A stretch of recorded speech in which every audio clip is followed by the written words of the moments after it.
Hey there, Ron Sullivan, your online hitting consultant. Let's demystify what scissoring is. This is a concept that I think is very important to understand if you're a coach of young players. I think you can learn a lot from players that have this scissoring mechanism, right? And first off, what is scissoring? You'll see I flipped Vlad Guerrero Jr. around to the left side because we're going to use Joey Gallo as a player that doesn't scissor. And we're going to talk about why do players do this, right? First, what is it? So we'll see that Guerrero is at his weight shift point here, and this is a consistent pattern you're going to see with players that scissors. They're always straight down the line or sometimes a little bit closed, right? So that's the first thing you have to recognize, but I drew that line because I want you to watch his back foot here. So the back foot moves behind his body. You see that? Now, before you stop the video and you go, got to go work on that, don't do it, okay? I tend to think that the backside is much more passive than a mechanically driven feeling when you see scissoring happen. And we'll jump over to Mike Trout.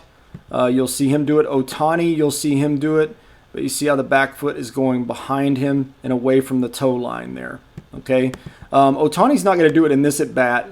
But it's the same. Every function that you see with players that scissor is there except for the back foot going back, and we'll talk about that here in a little bit more. But you'll see if you go look up Ohtani swings, you'll see his back foot doing exactly what Trout's doing here. Let me jump back to here. Now, what is a player that doesn't scissor? And obviously this isn't wrong what Joey Gallo is doing, so please, this video isn't about if you don't scissor, you're doing it wrong. I think you can learn a lot from players that scissor, right? And so you'll see Joey Gallo is pretty much one of the reasons why the shift came about. Now, he's not the first one, but it's players like Joey Gallo that are just straight yank the ball. Okay? One of the things you'll learn by watching players that scissor is players like Vlad Guerrero Jr. here. If I didn't mention, I flipped him around. Miguel Cabrera was also had this scissoring thing going on with his legs. Jose Altuve, because Miguel Cabrera did it, wanted to learn how to do it and forced himself to learn how to do that. And there's tons of players, actually, as you start to dive into this, that have this occasionally pop up, right, in their swing. So understanding why they do this as a coach is, I think, really important to understand. Because all of these players that I named have one thing in common that you can't skip past. You can't go, okay, what is a drill to make my back leg do this? You don't want that anyways. You have to understand that all these players were trained to stay back through the big part of the field. They're not up there just yanking every ball that comes across the plate. They were trained approach-wise to stay back through the ball. Like Mike Trout talks a lot about, his coaches forced him to hit the ball to right center field, right? And this is why these guys like Ohtani, right, their bombs, typically their mammoth shots are straight away center field, right? They're raised the right way fundamentally, right? And so that's the first step in understanding a player that's scissoring. It's not just a leg thing that they're doing, right? The other thing is another characteristic of players that scissor, right? We'll jump over here with the Vlad Guerrero Jr. left-handed now and Joey Gallo. They tend to put their weight in different places, right? So Joey Gallo is real big on 6'6". Nobody in the clubhouse there can say, hey, I want you to hit 500-foot home runs, but maybe more consistent 420-foot home runs. So all this big movement for somebody 6'6", I just don't understand it. Not to mention, right now, obviously, what Joey Gallo is doing here, I'm not saying is wrong, okay? I'm just going to point out a big difference between what Joey Gallo does and a player that's going to have this scissoring thing is going to be if you land on your front hip, immediately what happens is your front hip becomes, you don't have to be an anatomy expert for this, right? If you land on your front hip, the hip first move is an external move, right? It has to move externally away. And because they land on their front hip basically becomes their axis for rotation. So once I convince myself that that's a good idea, and people all the time that teach their players to get a lot of linear movement, they say my kid can't hit the outside pitch. Well, it's not so much that you train linear movement in the weight shift that's wrong, as much as you train them to land on their front hip. if you're going to put them in an environment where they're going to get a lot of inside pitches and they're going to guess well on inside and fastballs out front, they're going to have a lot of fun. But anything else, they're going to have a really tough part in this game of staying on a ball if the axis of rotation comes from the front hip. Right? Again, this is an argument that says you can't do it. Here's a guy getting paid a lot of money to do what I just said. Right?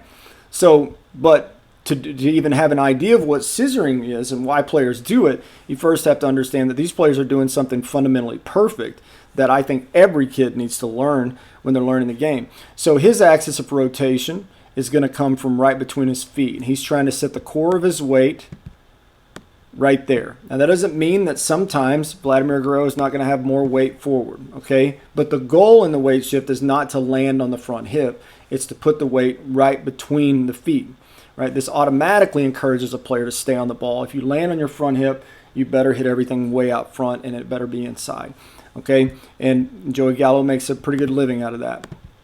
But what's happening here that's different, when I have this idea of landing my weight between my feet, I immediately set up the main reason why players scissor, okay, is these guys fundamentally are better at hitting against the front side, right? Because if my rotation is not coming from the top of my hip, my front hip, right, it's impossible, right, to hit against the front side. Doesn't mean the front leg doesn't straighten out, but they're automatically throwing their front hip into this accelerator, right? And so you'll hear a lot of times these days with the modern swing guys, right, with the hook up all the 3D stuff, you'll hear this term now about the front hip, and they say that the front hip should act as a decelerator.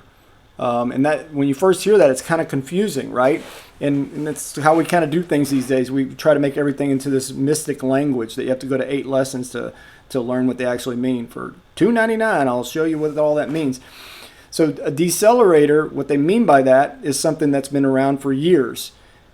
Hit against your front side.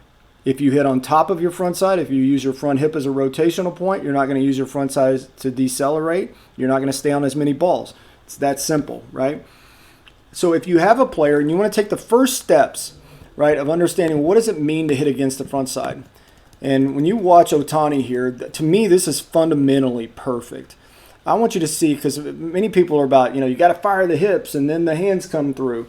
And you can see here halfway into his swing, right, that his hips are still on the ball. Now, that doesn't mean he's not trying to use his hips, right? But from the ground up, there's an agreement that the athlete has. He's not disconnecting all these pieces so he can be a better hitter.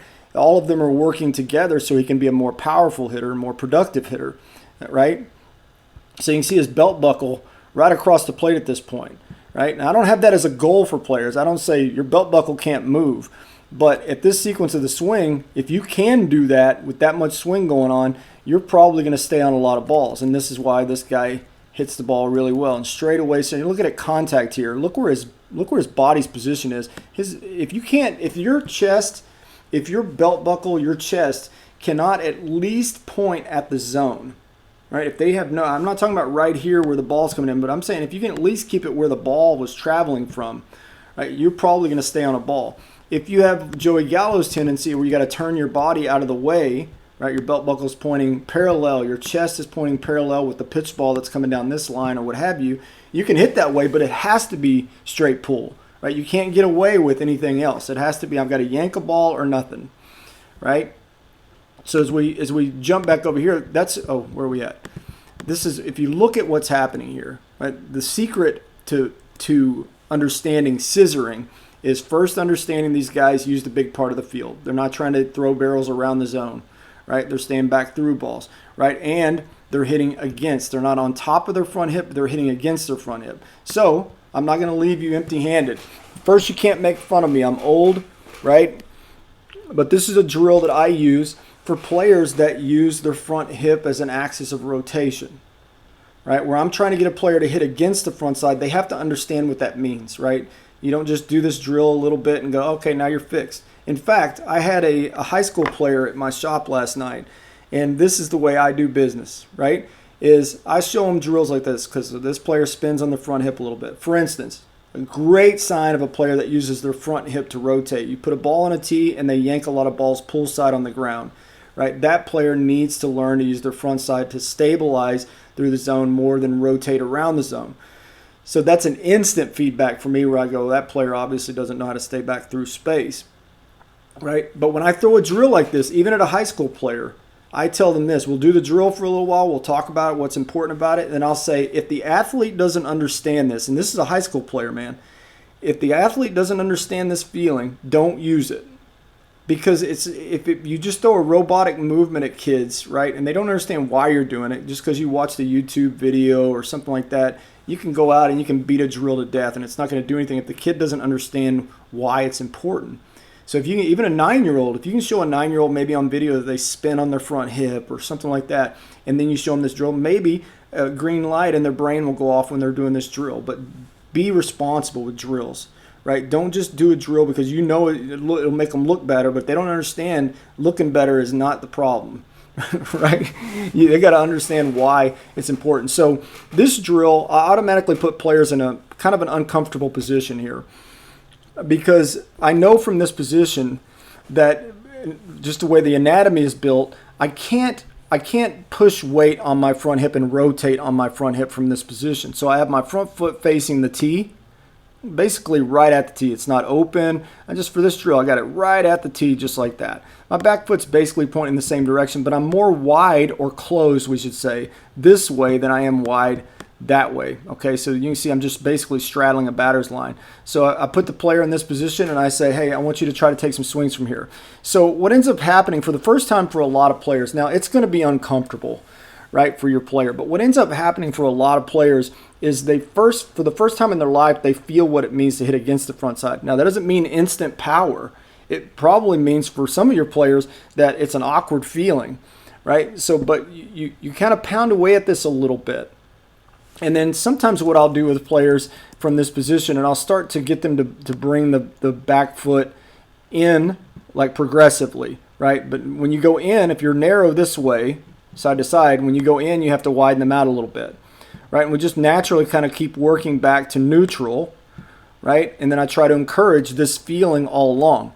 And for a player that wants to drift on their front hip, right, this is a great way to get them to feel like they can sit back a little bit more. And that really is, in my opinion, that's the secret feeling that I think, not secret, but that's the most important feeling. If you have players that can't stay on the ball, we always tend to look at what their upper body is doing, right? And of course, there can be some things there that throw them off, but usually it's from the ground up and how they're using their body's relationship to the ground that really messes this stuff all up. And something as easy as picking up on, hey, my player wants to rotate on top and around their front hip. You address that, and you're going to see from the ground up, players are going to stay on the ball. But my first advice here, please don't take this video as a back foot doing something.